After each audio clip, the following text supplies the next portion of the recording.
Friends, it is our final sermon in this series on sanctuary and building a sanctuary here at Restoration. And I wanted to talk about love, capital L, because it is my favorite topic. And the only reason I wrote down a manuscript is to keep me on course, because we can only be here for so long. And I would just keep going and going. So indulge me a little bit if I feel extra mojo today. But I want to talk about love. And as we heard from the wisdom of the children, there are many different kinds of love. So I'm a language geek, and in Greek, there are 7 different words for different kinds of love, and we heard some of them today, right? There's eros, which is like physical love, sexual love. There's philia, which is brotherly, sisterly, sibling love. There is storge, which is familial love for a parent, for a child. There is ludus, which is like flirtatious, playful love. There is philatia, love of the self. And there is pragma, which is love born out of duty or reason or long-standing commitment. And finally, there is my favorite, agape love, the universal love, the love of the soul. We're celebrating our Universalist heritage, and for those new folks today, we have this beautiful history window that talks about this heritage. Today is Universalism Day in UU churches, because we remember the preacher John Murray, who came from England, and he came to the shores of America preaching this radical message of inclusive love. He said that God loves everyone and no one is condemned forever. And it's that radical message that we can trace to this church today.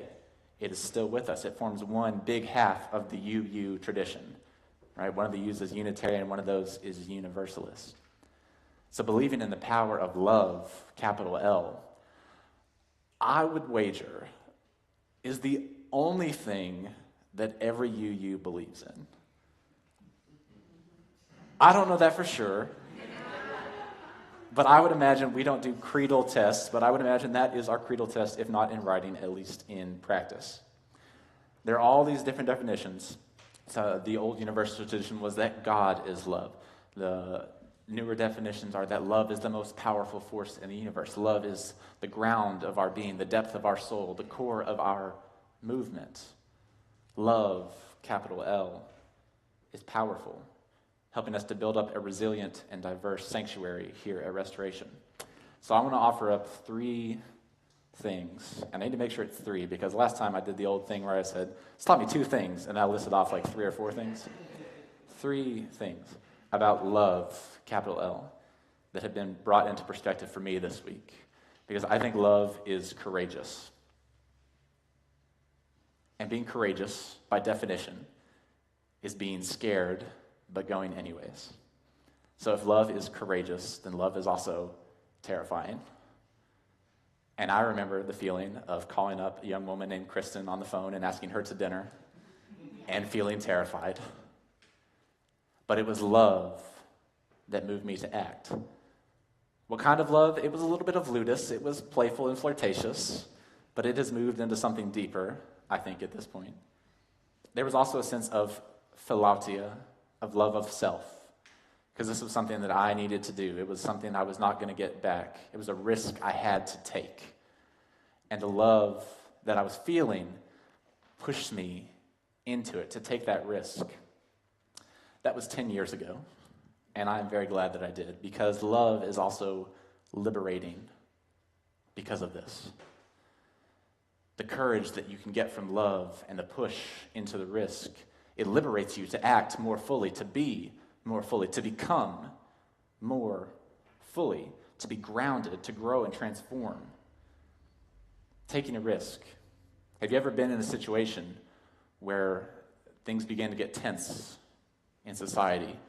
An argument in the checkout line or some kind of harassment, and you can feel that I need to do something. Someone needs to do something. Anybody do something. But you kind of freeze until someone moves, until someone takes a risk. And as soon as one person does, whether it's you or someone else, all of a sudden you are free to do it too. And people can jump in and help together. Love liberates you when you take that risk. I witnessed both these things on Thursday and Friday. Love being courageous and love being liberating. When the bravest woman in the world got up to testify and was belittled and scorned by old white men. Courageous. And then I watched on social media and in person as the bravest women in the world came forward to tell their stories. People that I know personally, people that I only saw online, people that were calling into C-SPAN for God's sakes. Courageous, liberating. This collective outpouring of grief and solidarity. People feeling free to speak out, to be moved, to take a risk. Inspiring. And I am in awe of that strength and that candor that it takes to be vulnerable, to take a risk. And when you take that risk, it opens up the space for other people to take a risk as well. That's what we need in this world, as hard as it is.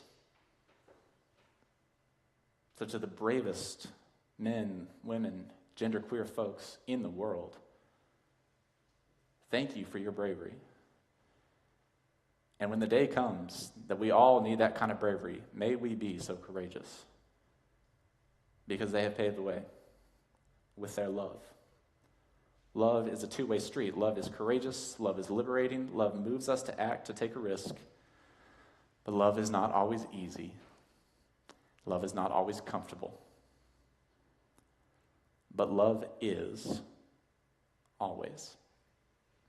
So we read the covenant of the church out loud, and Jim did such a great job of explaining what it is and why it is. Because we don't have creeds here, belief tests. We have covenants. And I think that most of you take covenants to mean something like sacred promise, a really deep promise, a commitment.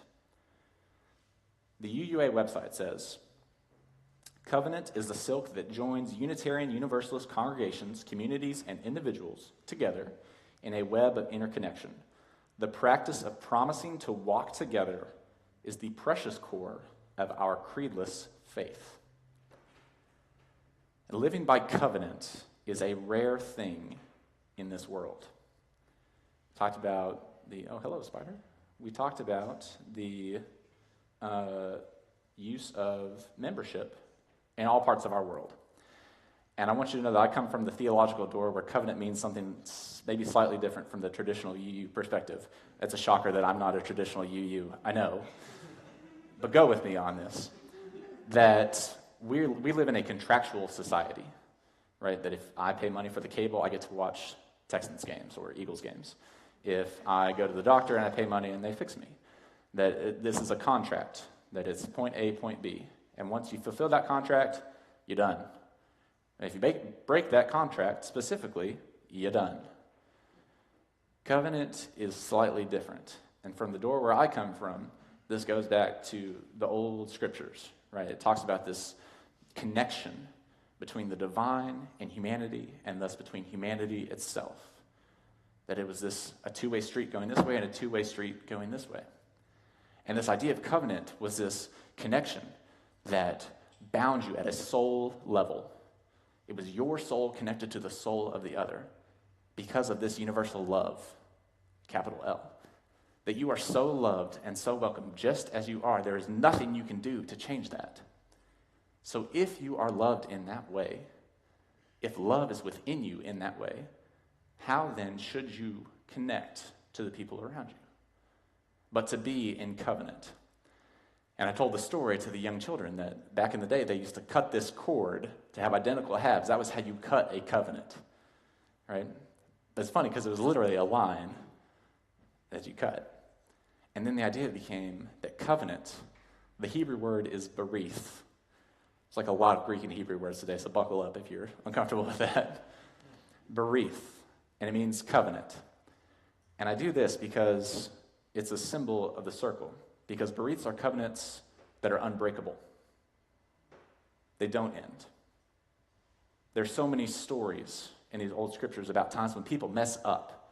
People break promises. People break covenants. Entire people try to break their covenant with the divine. And it doesn't matter because of universal love, capital L. The covenant continues. The connection remains. There is nothing you can do. I think that's so powerful, and that's why we use rings as symbols of our covenant of marriage, because it's supposed to be never-ending. In practice, that's not always true.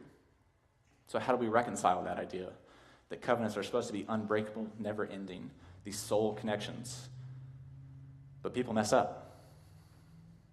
People break covenant. People are not in right relation. The way that love is such that even when people mess up and break covenants, when you enter into a covenantal relationship with someone, you are forever changed and connected. Sometimes it has positive consequences, sometimes it has negative consequences. But I think about all the people I've been in covenant with, and I am changed by them. I am changed because of that relationship. And that's tough sometimes. Living in covenant is not easy, but it is deeper and more mysterious than a simple contract. Contracts are easy. Contracts are safe. Contracts are comfortable. If you don't like it, you can just go. Choosing to live by covenant, choosing to live as if you were loved with a capital L, can be incredibly hard, especially when there is so much pain in the world. I take covenants really seriously, very seriously. I was in a workshop one time with my friend Annie, and we go through and you make covenants as part of the group of how you're going to act. And one of the covenants was to be present and to not work on your computer while we're doing this workshop. And Annie was like, listen, I take covenants really seriously. I'm going to be honest with you. I'm going to work on my computer. So what can we do about this? And we made stipulations that she could go out in the hallway. And that's what it takes, right? It takes stepping into that commitment, taking that risk to be honest and to say, hey, I'm going to need some help to live into this. As a community, we need to help one another live into this because we are bound in covenant. We are all changed by our relationships with one another. The idea that the covenant is unbreakable goes back to this other Hebrew word. It's called zimzum. Zimzum. It's a good word to say. And it's the idea that this divine love, capital L, is so expansive. Spans the entire universe, the entire cosmos. It's bigger than you can imagine. That's how much love there is. But it is also so small, infinitesimally small, and that when you enter into a relationship with a person, that love fills that space between you, no matter how big or small that space is. And it's that love that is driving that connection.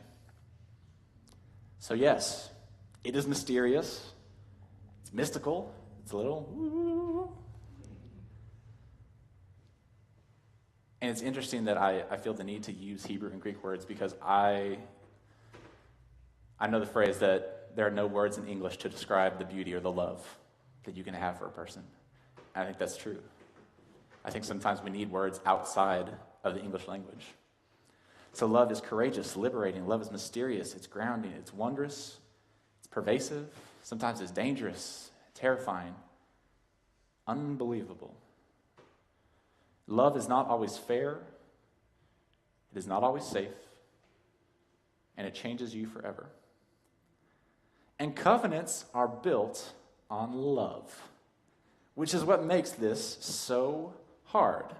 Because we do run out of juice. We run out of a commitment sometimes. We run out of time and we break our covenants. What I want to offer up is that because love is courageous and liberating, and because we live by these covenants that I believe are unbreakable, the point is not that sometimes you mess up and that you should be kicked out forever. That's not what Universalism says.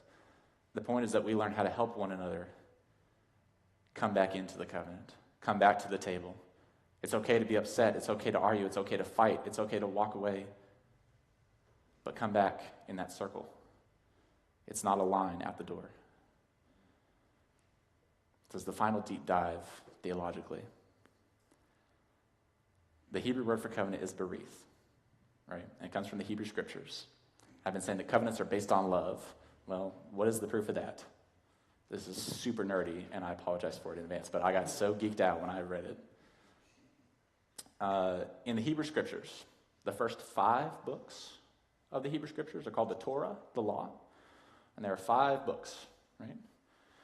In those 5 books, some of the most important scriptures in Judaism, the word berith is used 82 times. Okay? Stay with me. In the first book, it is used 27 times. In the second book, it is used 27 times. In the middle 3 books altogether, it is used 27 plus 1 times. 27, 28, 27. Some kind of symmetry to that. Interesting in itself. Stay with me. The Hebrew letters for the number 82, which is the number of times that covenant is used in Hebrew in these first 5 books, is 82. It's pechet. It's pronounced pach, right? There's no reason for you to know that, except that that word has only one definition. And its definition is the gold sheaf, the gold plating that they put on the altar in the middle of the temple, in the holiest place in the world. That this covenant made out of love is what you cover your sanctuary with.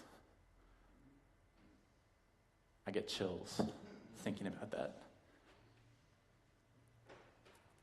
If that's too mystic for you, I understand. But I find it incredibly compelling, spooky, scary, terrifying, but also liberating. The language of covenant, I believe, is written on our hearts, inscribed on our palms, presented to the world anew, day after day, presented by survivors this past week, waiting to be presented by us, because covenants remain. Covenants are. Always. They are unbreakable. They change us forever. They invite us into deeper relationship and push us to act, to take a risk, to spread more love. Love demands more. It is not always safe. It is not always easy. Sometimes it gets you killed. Courageous, liberating. So friends, a covenant is a gift that we are called to keep on giving to one another again and again. And until the grace of that gift overshadows the pain and the transgressions of when we break that covenant, we are called to give and give and give until it overshadows with a love, capital L. So let it push you to act in the days ahead. Let it push you to feel heartbreak. Let it transform how you see and feel. Because love demands more. Love is unbreakable. Love is with you, within you. Love is in your power. We are called to be the sanctuary of love, to practice all kinds of love, regardless of mistakes or missteps, to return to the table, to return to the altar, to put our gold sheaf plating on the sanctuary, to cover ourselves in love, because love demands more. Love demands that we return to the covenant that we said we will promote and affirm, even when it is hard, because we need each other. Our community needs us to love and love and love until they don't know anything else. May that be so. Amen.